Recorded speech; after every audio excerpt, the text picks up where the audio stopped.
श्रीभगवानुवाच अशोच्यानन्वशोचस्त्वं प्रज्ञावादांश्च भाषसे गतासु न गतासूंश्च नानुशोचन्ति पंडिताः। श्री भगवान बोले, तुमने शोक न करने योग्य का शोक किया है और विद्वत्ता माने पंडिताई की बातें कर रहे हो, परंतु जिनके प्राण चले गए हैं उनके लिए और जिनके प्राण नहीं गए उनके लिए पंडित लोग शोक नहीं करते हैं। व्याख्या।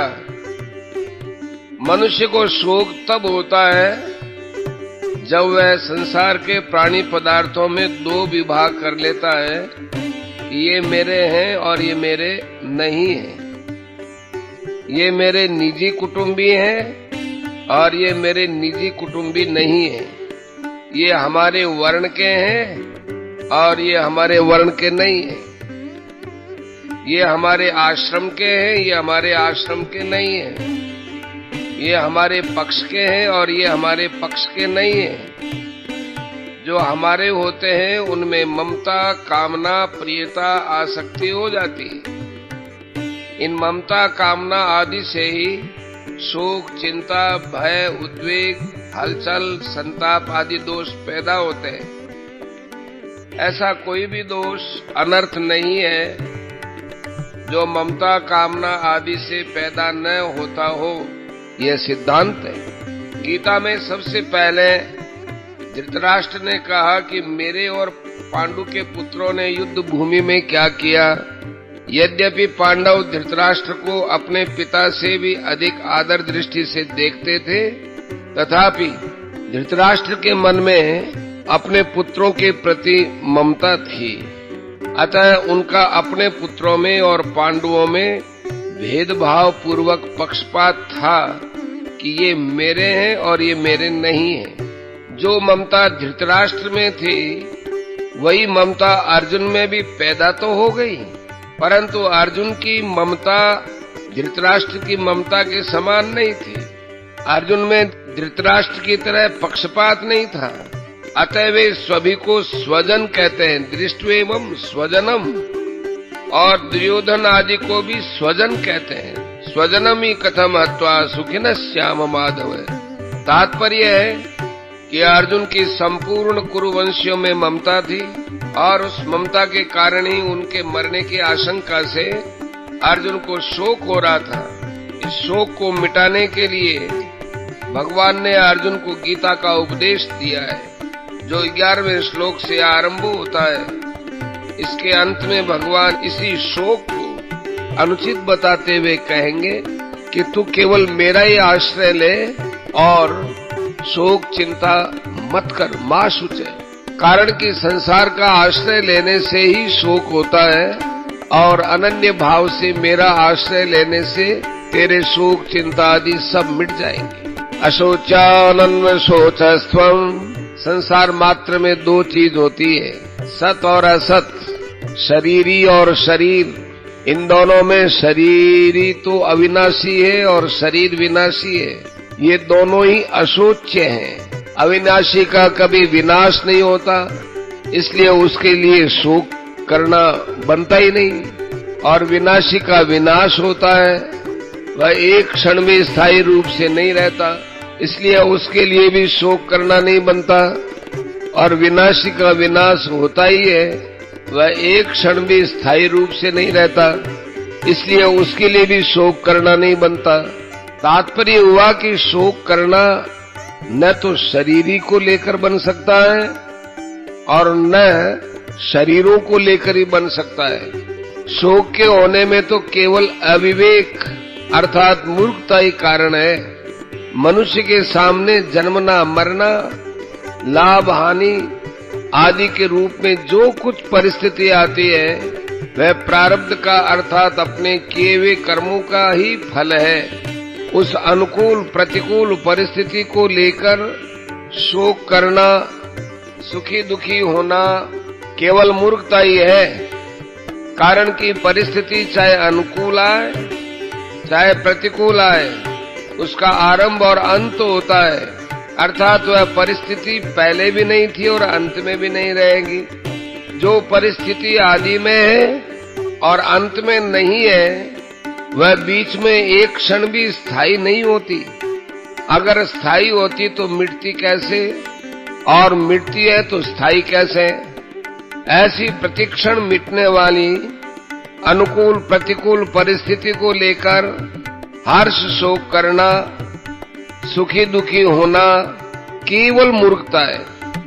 प्रज्ञावादांश भाससे, एक तरफ तो तू पंडिताई की बातें बघार रहा है और दूसरी तरफ शोक भी कर रहा है। अतः तू केवल बातें ही बनाता है, वास्तव में तू पंडित नहीं है। क्योंकि जो पंडित होते हैं वे किसी के लिए भी कभी शोक नहीं करते। कुल का नाश होने से कुल धर्म नष्ट हो जाएगा, धर्म के नष्ट होने से स्त्रियां दूषित हो जाएंगी, जिससे वर्ण संकर पैदा होगा। वह वर्ण संकर कुल घातियों को और उनके कुल को नरकों में ले जाने वाला होगा। पिंड और पानी न मिलने से उनके पितरों का भी पतन हो जाएगा। ऐसी तेरी पंडिताई की बातों से भी यही सिद्ध होता है कि शरीर नाशवान है और शरीरी अविनाशी है। अगर शरीरी स्वयं अविनाशी न होता तो कुल घाती और कुल के नरकों में जाने का भय नहीं होता, पितरों का पतन होने की चिंता नहीं होती। अगर तुझे कुल की और पितरों की चिंता होती है, उनका पतन होने का भय होता है, तो इससे सिद्ध होता है कि शरीर नाशवान है और उसमें रहने वाला शरीर ही नित्य है। अतः शरीरों के नाश को लेकर तेरा शोक करना अनुचित है। गतासु न गतासुश्च, सबके पिंड प्राण का वियोग अवश्यम भावी है। उनमें से किसी के पिंड प्राण का वियोग हो गया है और किसी का होने वाला है, अतः उनके लिए शोक नहीं करना चाहिए। तुमने जो शोक किया है वो तुम्हारी गलती है। जो मर गए उनके लिए शोक करना तो महान गलती है, कारण कि मरे हुए प्राणियों के लिए शोक करने से उन प्राणियों को दुख भोगना पड़ता है। जैसे मृतात्मा के लिए जो पिंड और जल दिया जाता है वह उसको परलोक में भी मिलता है, इसी प्रकार मृतात्मा के लिए जो कफ और आंसू बहाते हैं वे मृतात्मा को परवश होकर खाने पीने पड़ते हैं। जो अभी जी रहे हैं उनके लिए भी शोक नहीं करना चाहिए, उनका तो पालन पोषण करना चाहिए, प्रबंध करना चाहिए। उनकी क्या दशा होगी, उनका भरण पोषण कैसे होगा, उनकी सहायता कौन करेगा आदि चिंता शोक कभी नहीं करनी चाहिए, क्योंकि चिंता शोक करने से कोई लाभ नहीं। मेरे शरीर के अंग शिथिल हो रहे हैं, मुख सूख रहा है आदि विकारों में पैदा होने में मूल कारण है शरीर के साथ एकता मानना। कारण कि शरीर के साथ एकता मानने से ही शरीर का पालन पोषण करने वालों के साथ अपनापन हो जाता है, और उस अपनेपन के कारण ही कुटुंबियों के मरने की आशंका से अर्जुन के मन में चिंता शोक हो रहे हैं, तथा चिंता शोक से ही अर्जुन के शरीर में उपर्युक्त विकार प्रकट हो रहे हैं। इसमें भगवान ने गतासून और अगतासून को शोक का हेतु बताया है। जिनके प्राण चले गए वे गतासून और जिनके प्राण नहीं चले गए वे अगतासून हैं। पिंड और जल न मिलने से पितरों का पतन हो जाता है। पहले अध्याय का 42वां श्लोक। यह अर्जुन की गतासून की चिंता है, और जिनके लिए हम राज्य भोग और सुख चाहते हैं वे ही प्राणों की और धन की आशा छोड़कर युद्ध में खड़े हैं। पहले अध्याय के 33वां श्लोक। यह अर्जुन की अगतासून की चिंता है, माने ये दोनों चिंताएं शरीर को लेकर ही हो रही है। अतः ये दोनों चिंताएं धातु रूप से एक ही है, कारण कि गतासून और अगतासून दोनों ही नाशवान है। गतासून और अगतासून इन दोनों के लिए कर्तव्य करना चिंता की बात नहीं है। गतासून के लिए पिंड पानी देना, श्राद्ध तर्पण करना ये कर्तव्य है, और अगतासून के लिए व्यवस्था कर देना, निर्वाह का प्रबंध कर देना ये कर्तव्य है। कर्तव्य चिंता का विषय नहीं होता, प्रत्युत विचार का विषय होता है। विचार से कर्तव्य का बोध होता है और चिंता से विचार नष्ट होता है। नानुशोचन्ति पंडिताः, सत असत विवेकवती बुद्धि का नाम पंडा है। वह पंडा जिनकी विकसित हो गई है, अर्थात जिनको सत असत का स्पष्टतया विवेक हो गया है, वे पंडित हैं। ऐसे पंडितों में सत असत को लेकर शोक नहीं होता, क्योंकि सत को सत मानने से ही शोक नहीं होता और असत को असत मानने से भी शोक नहीं होता। स्वयं सत स्वरूप है और बदलने वाला शरीर असत स्वरूप है। अब असत को सत मान लेने से ही शोक होता है, और ये शरीर आदि ऐसे ही बने रहे, मरे नहीं, इस बात को लेकर जो शोक होता है, सत को लेकर कभी चिंता शोक होते ही नहीं। परिशिष्ट भाव, एक विभाग शरीर का है, एक विभाग शरीरी का है। दोनों एक दूसरे से सर्वथा संबंध रहित है। दोनों का स्वभाव ही अलग अलग है। एक जड़ है, एक चेतन है, एक नाशवान है, एक अविनाशी है, एक विकारी है, एक निर्विकार है। एक में प्रतिक्षण परिवर्तन होता है और एक अनंत काल तक ज्यों का त्यों ही रहता है। भूतग्राम स एवायम, 8वें अध्याय के 19वें श्लोक में, और सर्गे पिनोपजायन्ते प्रलये न व्यथन्ति च, 14वें अध्याय के 2 श्लोक में। शरीर और शरीरी दोनों ही अशोच्य है। शरीर का निरंतर विनाश होता है, अतः उसके लिए शोक करना नहीं बनता, और शरीरी का विनाश कभी होता ही नहीं, अतः उसके लिए भी शोक करना नहीं बनता। शोक केवल मूर्खता से होता है। शरीर की निरंतर सैद निवृत्ति है और शरीरी निरंतर सबको प्राप्त है। शरीर और शरीरी के इस विभाग को जानने वाले विवेकी मनुष्य मृत अथवा जीवित किसी भी प्राणी के लिए शोक नहीं करते। उनकी दृष्टि में बदलने वाले शरीर का विभाग ही अलग है और न बदलने वाले शरीरी अर्थात स्वरूप की सत्ता का विभाग ही अलग है। गीता का उपदेश शरीर और शरीरी के भेद से प्रारंभ होता है। दूसरे दार्शनिक ग्रंथ तो आत्मा और अनात्मा का इदंता से वर्णन करते हैं, पर गीता इदंता से आत्मा अनात्मा का वर्णन न करके सबके अनुभव के अनुसार देह देही, शरीर शरीरी का वर्णन करती है। यह गीता की विलक्षणता है। साधक अपना कल्याण चाहता है तो उसके लिए सबसे पहले ये जानना आवश्यक है कि मैं कौन हूं। अर्जुन ने भी अपने कल्याण का उपाय पूछा है, यत् श्रेयस्यान् निश्चितम ब्रूहितं में। देह और देही का भेद स्वीकार करने से ही कल्याण हो सकता है।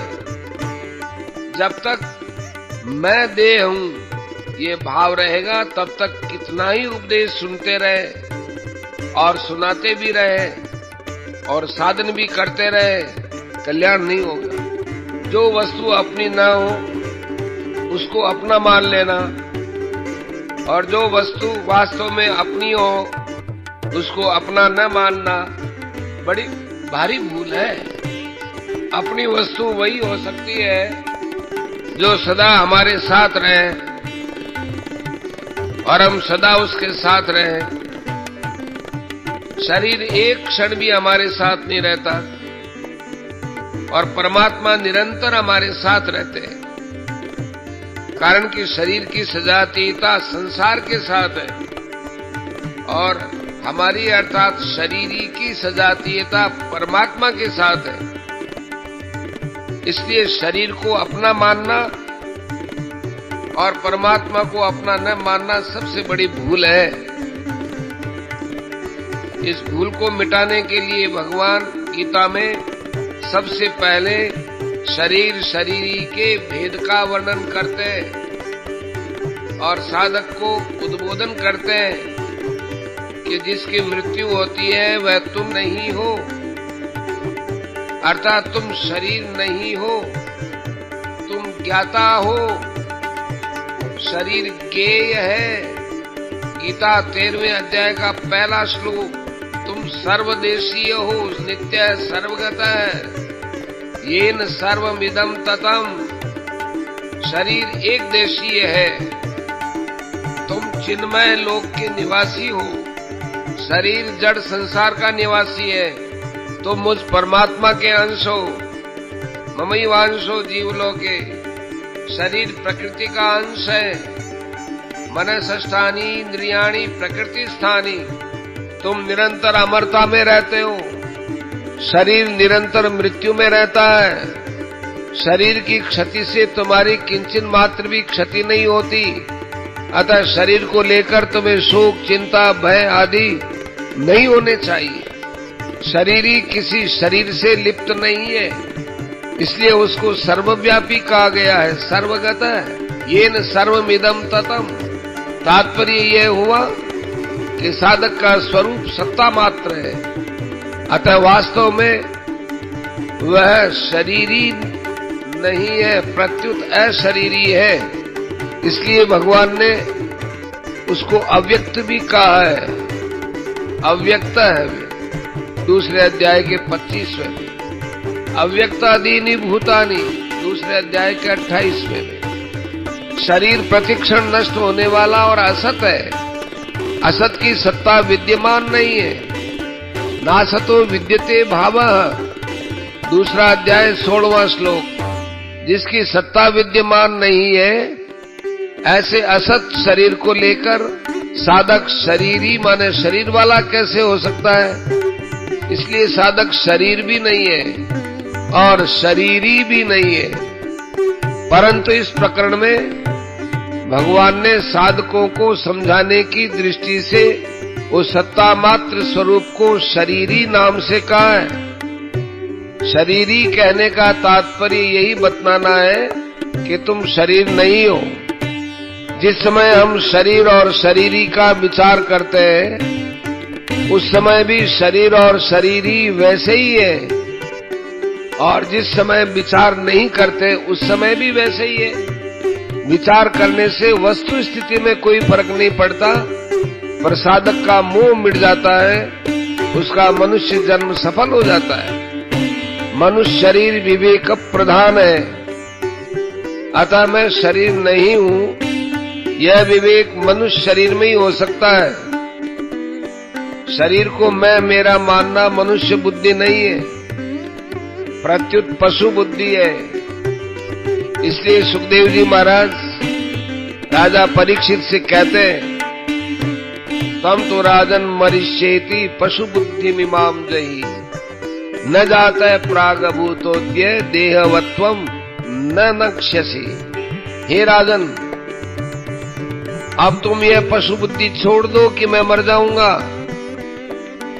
जैसे शरीर पहले नहीं था, पीछे पैदा हुआ और फिर मर जाएगा, ऐसे तुम पहले नहीं थे, पीछे पैदा और फिर मर जाओगे, ये बात नहीं। लाइक करें, सब्सक्राइब करें, साथ ही बेल आइकन को दबाएं।